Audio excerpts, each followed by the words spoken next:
Hey, you are now listening or watching the Halos in the Infield podcast, sponsored in part by Noble L Works over on 1621 South Sinclair, where you can get discounts by just mentioning HITI, Halos in the Infield, drink discounts on us, baby.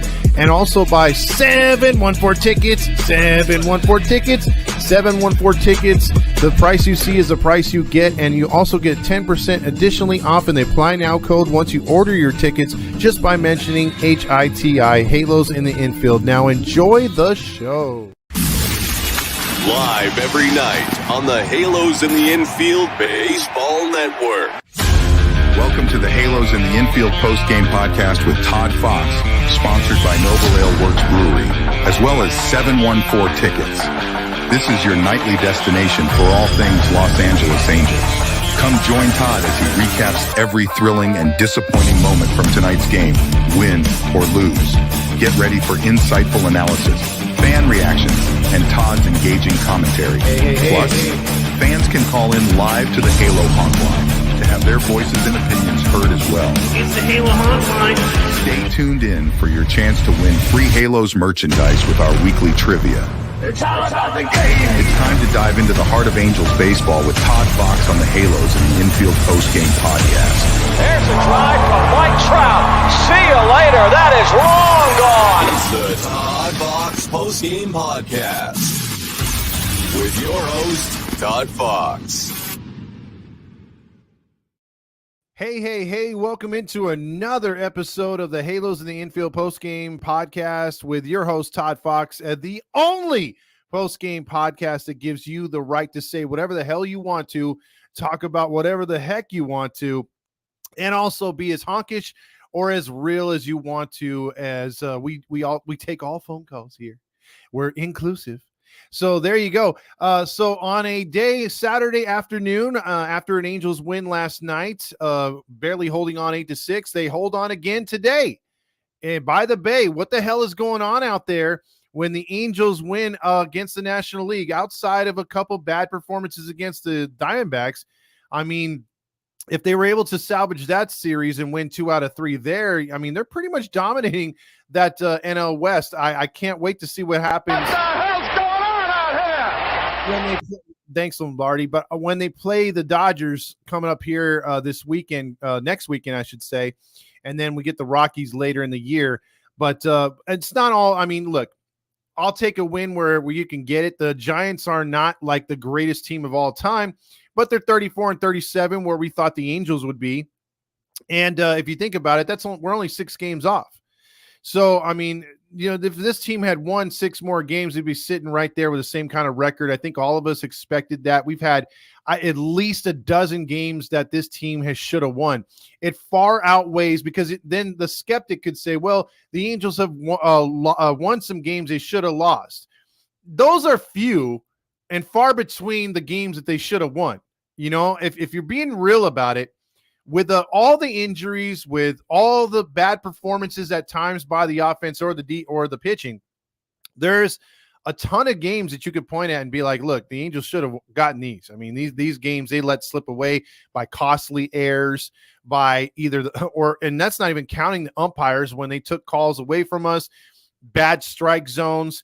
I'm not making excuses. But I'm just saying that this team, I think we can all agree, as bad as they've been put together by Perry and Artie, as much as we kill the organization, there is some good to this team. There is some things that if a bounce here, a bounce there, if they had gotten a hit with runners in scoring position, had they not had to throw those extra pitches by an error or because of an ump, we're talking about a completely different team. Now, the skeptic again could come out there and say, well, that can go for any team. That is true, but we're focusing on the Angels here. And when they have performances like this against a team, the Giants, who can win against other teams, it's not like they're incapable either. They're much better than what their record dictates, but a couple things have hurt them as well, which has been mostly injury. And then also bad performances by Blake Snell and a few others that they thought would turn this lineup upside down in a good way. Except it's literally upside down from last year. Max Chapman's only hitting 233. You got freaking Snell with a 10 ERA. You got Soler with a 218 ERA or average. So there's problems there in San Francisco. But I do believe this Angels team could be weathering this storm a lot better, considering the fact we've got Ron Washington. But then there's times where they go back and they also kick themselves in the ass. But with that being said, I just had to get that out of the way. Hopefully you and yours and your friends and whoever was watching the game, if you're coming from Oracle Park like MT, thank you for following us. Thank you for being a part of the show. Thank you for listening. Thank you for watching. So with that being said, the Angels come from behind and win today. They win 4-3, as it was a come from behind victory because they were down 2-0 in the first inning. And we'll go over that right now as Sandoval got the start. And again, I think it was Silent E said, you know what, last night on the post game, he said, you know what, I think Sandoval's due for a shit performance. And that's, if you go by how Sandoval is pitched, like I said before, he'll give you one good start, he'll give you a mess start, and then he'll give you a shit performance. And that's how his season's gone. But, you know, last start was a meh performance, and you grade this one. You grade this one because he did go 5 innings. He threw 98 pitches, which is around 98 to 105. It's probably the most you want Sandy to pitch. And he gave him a solid 5, 3 runs, 8 hits, 5 strikeouts, 2 walks. According to you, because I'm on the fence with this one, I couldn't decide whether this qualified as a good start by Sandoval or a mess start. Because he didn't go 6. I think for me, it would have pushed it into a good start, a quality start, had he gone 6. But I'll still give him credit because it was 4 runs or less. And that's my whole thing. I've been beating that dead horse all season. If this team, as a pitching staff, allows 5 or less or 4 or less, you should have a 70 to 80% chance of winning that baseball game. 3 runs allowed today by the starter. The bullpen comes through again, which they've done oftentimes, but the offense usually doesn't come through. So I have to give credit where credit's due on both sides. The bullpen held it together and gave them enough time, which is plenty of time, 4 innings to rally for those 3 runs. And guess what? They did it. So it's not often that both sides work together and they come to a common goal. Usually it's the offense that blows it up, and then the pitching's not that great. But, hey, I'm happy today because you got a clutch hit. And let's go over the run scoring because in the first, Ramos took Sandoval deep to make it 2-0. But then Mickey Moniak, a guy that, again, Wayne Randazzo, Mark Gubazal have been just the last few games, if you've been watching baseball on Bally's, which I didn't today. But prior to that, it's like, hey, the launch angle for Moniak, he's going to go deep. It's like, bro, he's barely starting to hit. Like, he's barely starting to put the barrel on the ball and get quality hits. Stop thinking that he's already back and into the fire for hitting home runs and being that guy again. But he came through with a big home run again today, or a big home run for the first time in a very long time. And Moniak, that was his only hit. So he's sitting there at 194. It's not like he's tearing it up. But that big home run got the Angels on the board. They would surrender another run, Sandoval would, in the 5th inning when Ramos doubled again. It was the Ramos show.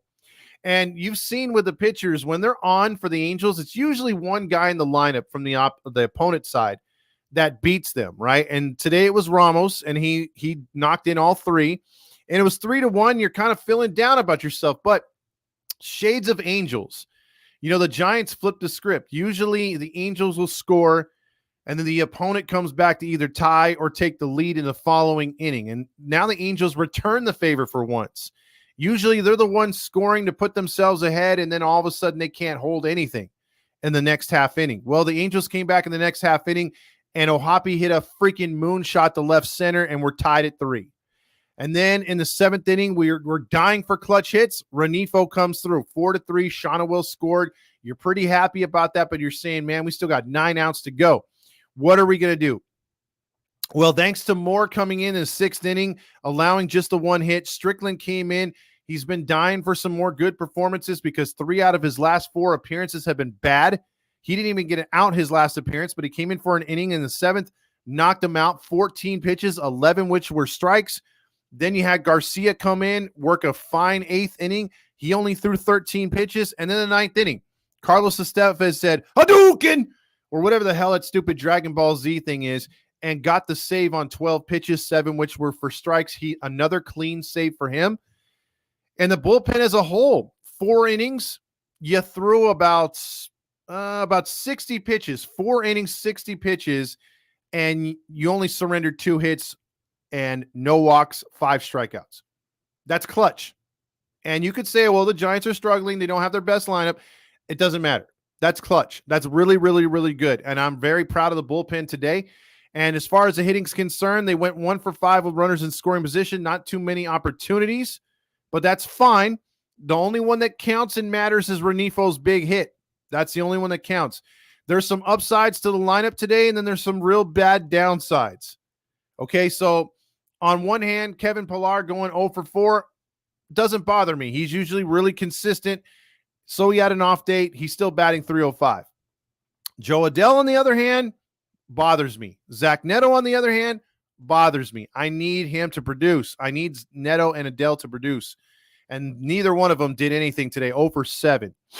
So with that being said, let's get into some of the awards, because this one's going to be a bit of an abbreviated show. I do have family coming over, so I can't go the full hour or an hour and a half, so you guys are going to have to bear with me on this one. So let's get into the John Stamos Award for Golden Stamos.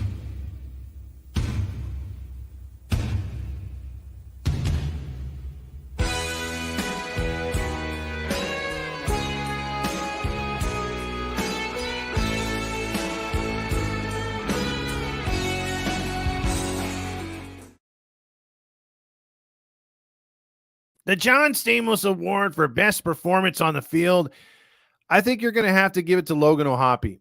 Logan O'Hoppe, 2 hits today, the big 2-run home run. His average is creeping closer and closer to 300. He's turning into that Buster Posey kind of catcher that we want. Defensively, he's getting there. If he could be half as good as Yadier Molina or a Benji Molina or a Pudge Rodriguez, I mean, obviously those guys are, well, 2 of the 3 are Hall of Famers. But man, I mean, look, if O'Hoppe is his defense I can work on, but he's solid calling games, and he's a presence in the box, and he's coming around. We don't need him to hit home runs as much, but he will take him when we can get him. The fact that he's going to right center field with doubles, and the fact that he's going the other way as well, pulling the ball, he seems to be locked in right now. So I'm loving me some O'Hoppe. He gets the John Stamos Award for Best Performance on the Field tonight from Mayans. Now, who gets the Nacho Night? This might surprise you, or it might not. I love the nachos, gas station nachos. I love those nachos, yeah. Gas station nachos, ow. The big ow for the Angels tonight, dude, or today, is Joe Adell. Joe Adell, again, when he comes through, he comes through. His defense is much improved. He's, the base running, but that could be according to the green light being always on for him, and sometimes him not making the best decisions. I can live with that. I can live with a blunder here and there in the outfield as well. What I can't live with is a guy now, and this far into his career, no matter, we talked about him being jerked around through the organization, but you have to be making better contact than a golden sombrero. I mean, this dude has racked up at least 4 hat tricks, 4 3-strikeout performances. This is not his first golden sombrero either. Homeboy has way too many strikeouts. His on-base percentage is only .255. He's got an average now of 191. I mean, come on, Joe. I need you to be making more contact. I need you to be hustling out ground balls, getting singles. I mean, there's been some progression where you get a few sacrifice flies from this guy.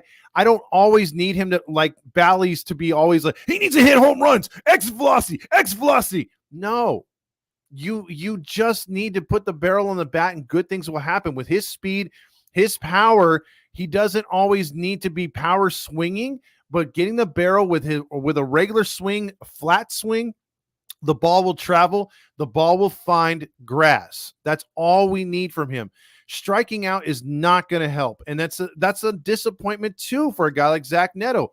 We know he's much better than an 0 for 3 performance. Now the strikeouts have come down a bit with him, I think we need to have a mentor. I've said it before. I'll say it again. Adele needs a mentor that he looks up to that can work with him on not only a diet regimen during the week, but also with basic batting practice, basic skills to work on yourself. And when you're struggling and you think you're a power hitter like that, the opponent thinks you're a power hitter. What if you were to drop down a bunt with the infield playing back and your speed? That's an easy hit. It's the same as hitting one with exit velocity of 103. You could just bunt and get on. It's simple stuff like that that sometimes can spark a hitter. It did for me when I played. It did for a lot of guys when they played. You know, sometimes just getting the confidence of reaching base after not being able to reach base for so long, or having streaks of striking out a lot. When you finally do make that contact, the ball appears bigger. When you're in a slump, the ball looks like a goddamn golf ball. And then you're just up there flailing. And when you're flailing like he is, dude, it's not good. It's not good for your confidence. It's not good for your team. You got to produce. You got to work and find a way to get on base. So Joe Adele gets the nachos, but I'm really hoping for the best for him. It seems like, and I'm not going to come out there and say Moniak's found his way. Moniak still has a way to go, but at least we're seeing progression with him. You know, this guy was batting 30 to 40 points less just a week ago, and now he's up to 194. He's got a better average than freaking Adele. So Adele can get back up to 240, up to 250. I think if Adele can finish this season batting 250, I'd be happy with that. But this is nonsense with both of those guys batting where they are. They should be batting a lot higher. So with that being said, who gets the golden dong for stiffest competition on the field? It's a big Calhoun, the golden dome, for the player who stood out all day long. Stiffest competition on the field, halos in the infield, who's finna be revealed?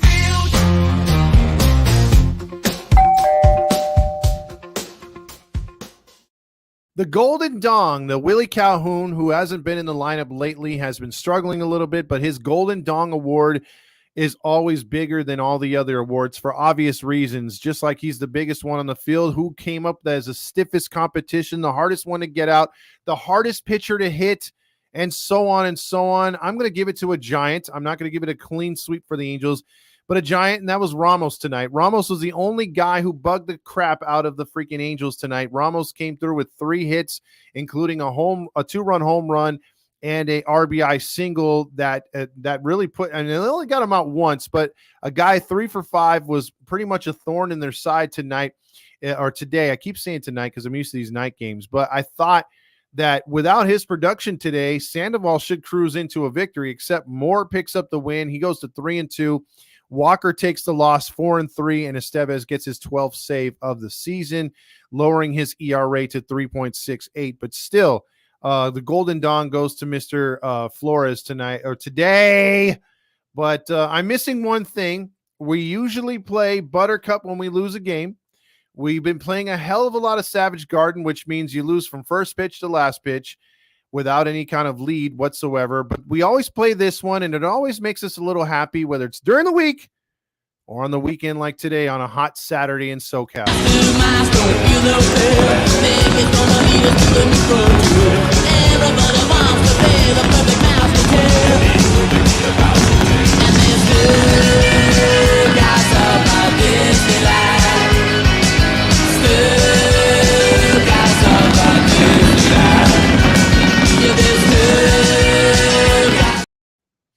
Stukas, baby. We got the victory. Mario loves it. Stukas, he's checking in. RT says, glad you decided to do the post game. I was going to have someone cover me later on because for some reason I did not pay attention to this one being a Saturday game. I've had so much going on the last week as we prepare for Mezzo's grand opening next Saturday. This time we'll be at Mezzo's next week starting at 4 o'clock. We're going to have giveaways, discounted food, may have an autograph signing. So there's a bunch of stuff going on for next week. I hope as many of you can come out to Mezzo's, just right across the street from the Anaheim Stadium, and we can hang out, and we're going to do a watch party that night as well.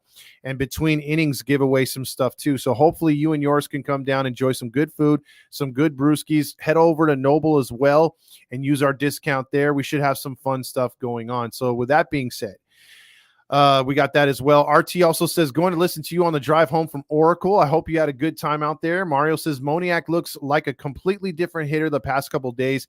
Cue Lombardi, because, again, we never thought that he would look this good. And even Lombardi's questioning what the hell's going on. What the hell's going on out here? Exactly. Oso checks in with Ohapi's home run was longer than the Golden Dong. It was. Also, Robert says, feels like 2002 all over again. World Series, here we come. Woohoo! Boy, Robert, I love you, but you are honking your honk. But they did reference that a bunch today, didn't they? James did call it. Producer to the stars, James, said they were going to win today. He did call it. Mario says, going for the sweep tomorrow, honk, honk. And you know what? It would be nice to get another sweep. It would be very nice. Demetrio says, we have won 2 in a row. Somewhere Big 20 is banging Halle Berry. Anaheim Angels won twice. That is amazing, David. Also, let's see. Brian says, we won. And that is the overall question. Anytime this team does anything good, we're always assuming the worst. We won?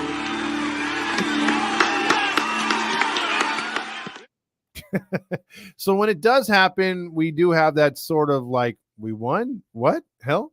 Okay. So, yeah. So right now, I guess we're by winning. I'm by winning. I win here and I win there. Now what? Brian says, I live in the Bay and really wanted to see this series, but I have to leave for Father's Day weekend. Oh, man, that's crazy, Brian. It's too bad. I know Mateo had fun up there. He says, Q Lombardi, because even he paid $202 for his ticket. What the hell's going on out here? But he had really nice tickets, so there you go. Mario says, you know what? I'm going to queue up everyone's favorite song, Todd. It's o'clock, angels play. Win or lose, we toast the day. Sip and cheer, no matter the score. Splits o'clock, let's pour some more. Splits o'clock, let's pour some more.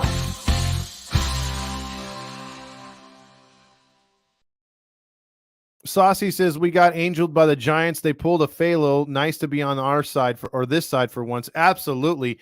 Hanky says, we got a lot of baseball left to be played, and the season doesn't start until Perry trades all the prospects for Jack Flaherty. Dude, I mean, I'm telling you, man, it's going to be one of the most either frustrating or one of the best trade deadlines of all time. So hopefully it's the latter. We got a lot of baseball left to be played, and the season starts tonight. I ran into Perry after the game, and I took a picture with him. Oh, that's cool, Mateo. Please send it to us, and we'll post that. Big 20 busting a nut. Oh, yeah. Oh, yeah. Oh, yeah. Oh, no. Mario says, what hurt the Giants was not signing Correa or Judge, pulling an Artie and overpaying, getting Snell, Chapman in their bad years. That is true, Robert. Now, Correa, on the other hand, I don't know about that one because he hasn't exactly played all that great for the Twins, I believe he's on, or is it I forget what team he's on. But Judge was one that I thought they had inked already. Do you think the Angels will be buyers or sellers at the trade deadline? You can't get rid of Luis Renifo, who is Mickey, the guy in center field. Let's reel off 10 in a row, Tony C. I would believe that this team would be under the influence of trading at this point. You would have to, knowing the fact you got a bunch of 1-year guys after this. You're going to have to fill in the roster anyway with some big name players in the free agency market next year. So I would have to say getting Drury back as fast as possible. Hunter Strickland, Moore, Estevez, you have to float out there because remember you got Quijada coming back who could fill the role as a closer. I know a lot of people don't like that, but he's got closer stuff. You got Ben Joyce. You've got options to where you can trade some of these guys and still be okay. Renifo goes, that's fine. You play out a contract like Guillermo for the rest of the year. You still got Miguel Sano. If you were to trade Taylor Ward, you still got some outfielder prospects that you could use. So there is players that can fill in if you needed to trade starting. Even the only thing I would say we would be pencil thin on, unless we actually use some of the prospects or a Major League Baseball player in one of these trades back for, is starting pitching. We're very thin on starting pitching in the minors. Yes, you're getting Silseth back. Yes, you got Detmers back down there, who you're going to eventually call up at some point. but you don't have anyone else other than that. I mean, you're barely getting Bachman to pitch. You're going to barely get Wantz back to pitch. So again, you're very thin right there, unless you get some pitching prospects that are ready to pitch in this, and they give them a shot in the majors. But I would have to say they'd have to be sellers, dude. I would have to say they'd have to be. Does Bally Sports app carry the Angel games in SoCal? I've been using MLB 6.6. I think they do. I don't quote me on that, but you should be able to. Or if you download the app Sports Fire, if you have a Fire Stick and you know how to jailbreak it, it works really good, and you could pick up any feed. So you can go to the Royals Twins and pick whether you want to watch Minnesota or you want to watch Kansas City feed. Same thing with the Angels. There's no blackouts on that page. Saucy says maybe got lucky. We went cheap, but Snell, Montgomery, Chapman, and Bellinger aren't earning their keep yet. That's true. A lot of those guys were screwed over because they were signed so late too. Tyler says we finally swung away. Yes, we did. Sandy pissed me off at first, but got to give him credit for settling down a bit. He did and got that victory. Willie says if we move back 1 year's guys and trade deadline and go back next year and add an ace and a bat, we are a wild card team. With the progression of the youngsters, yes. But if we do not get the progression for a guy like Reed Detmers and Sandoval, because likely we're going to try them again, then you're in the same position. I think you would have to add a number 2 as well. So you'd have to get an ace and a 2. At Tony, Angels will sell, but they will sell for the wrong players. Also, David says, hey, Todd, have you noticed that much like Elvis, Calhoun is being shown from the waist up? Yeah, David, they're like, hey, I think that one page is onto something. That guy's got a dong that's going to get the FCC on us. Might want to shoot him above the waist. Mario says, we won a series. Enjoy the win. I.E. Native says, wow, the stars aligned today for this team. They won a series. Batters came through in the clutch, and the bullpen actually did their damn job. That is very true. Ward is so annoying. I'm right there with you right there. Daniel says, yo, what's up? Congrats, everybody. Everybody hit that like. I appreciate that, Dimitro. And that really helps us out, by the way, if you guys do that. Mario says, trade Dumbo Ears Ward if he has any value. I really want him to start hitting. Again, he works a walk and scores a run. That's fine, but you're batting 243, and it would look much more appealing if he's batting 260 to 270. Where's Torrey Hunter to mentor Adele? He's up in the front office, and I would move him down. I mean, if you've done it to where you've brought Tim Salmon down there, you've brought Gooby down there, I don't see why you cannot bring a Torrey Hunter down to be in there, but it's up to him. We literally have Salmon, Hunter, and GA at every homestand to mentor. Yes, that's the thing, Wilbur. But you know what? It's just like any other job you guys go to. If you're doing a job for so many times, if you're getting paid to be a broadcaster, if you're getting paid to be an advertiser, whatever, and your employer says, hey, I need you to do this, this, and that, you're going to come at him and say, and regardless of how much money you've made, you're going to come at him or her and say, hey, how much more are you going to pay me? And then that's where it comes to, because I'm doing extra, right? And then the owner or the manager is going to be like, no, you could do that and just use it as part of your job. It's like, no, why would I take on more responsibility if I'm not going to get paid more? Know what you're worth type deal, right? So I wouldn't blame the players if they haven't been asked, or if they've been asked and they say no because they're not going to get compensated. I'm more pissed off at the owner for not ponying up, what is it, a couple extra $1,000 a month or so just to have someone help your player win and be better at his job. So yes, I'm for that. Honks your dongs, we are back. Honk your dongs, we are back. At Wilbur, they probably never asked for help, and they probably don't work for free. Mario says, Todd got Marsha on the brain. That's why he didn't know what time the game was today. Yeah, I got thrown off by that chick. I ain't going to lie. Sweep out your honk back out in your pants. We get hammered tomorrow. Tamir says 5-0 versus the NL West. I think we took 2 losses against the D-backs, so those do count. So I think we're 6-2. Nothing changes. We lose tomorrow, and Big 20 remains without a notch under his belt. Now, I'm pretty sure he's still notchless right there.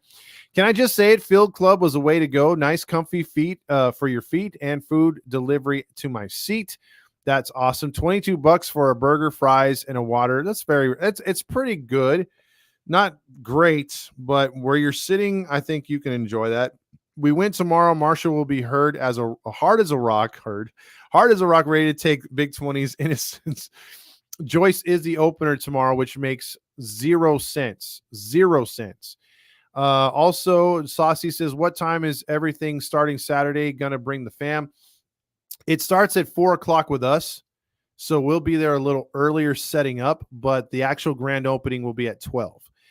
I agree with Todd. Adele could turn things around if he had a mentor and good hitting instruction. He has a talent. He has a potential. Exactly, Angel's grandma. He's got the whole package. It's just the problem is getting it out of him, getting him consistent. So that's the problem. Once that happens, I'm telling you, the sky's the limit for Joe Adele. Ohapi has been a dog. He sure has. 6-2 versus the West right there. Tyler says, wait, I thought this was locked on post game. What the fuck? There you go again. He's trolling, but not trolling. Bullpen game tomorrow, almost guaranteed to see Suarez, which sucks. Also, does Marcia get harder? I think it's the first one, Tyler. All right. So with that being said, I am going to knock it there, stop it there because since I caught up. I got family that just literally knocked on the studio door. So they came in and we have it was a little later game than I thought. So we went about a good 30 minutes and I apologize. We usually go an hour. I will be on tomorrow to do the post game to wrap up. So, there's no miss right there. So we actually did get the entire series in. So I appreciate everyone on the messages. I'm sorry for a short show, but this is the best I could do. I didn't even know if I had coverage for later. It was either going to be Rob or maybe James. So I think James is working. So, but I do appreciate those guys volunteering, but we just didn't have, it's short notice basically. So I had family come through. So yes, appreciate everybody. We will take phone calls tomorrow and let's see. Also, Fabio says, if we sweep the Dodgers this year, it would make this shitty year worth it. It would be great. It would be great. And like I said, it starts on next Saturday, and we will be doing the watch party for Mezzo. So if anybody wants to come out, we'll be hanging with you the entire game right there, and then doing a post game just like we did last time. Thank you, Tyler. Thank you, Eric. Thank you, Mario. Thank you, Frederick, Rye Guy, all of you guys out there and gals for participating. Angel's grandma. Thank you, Mateo. I will post that as soon as I get inside. Everybody, let's play the song out that started the show, which is Stuka's Baby. We won 2 in a row. Tomorrow is a call to win streak if we could do it. Let's cross our fingers with a stupid bullpen game. Everybody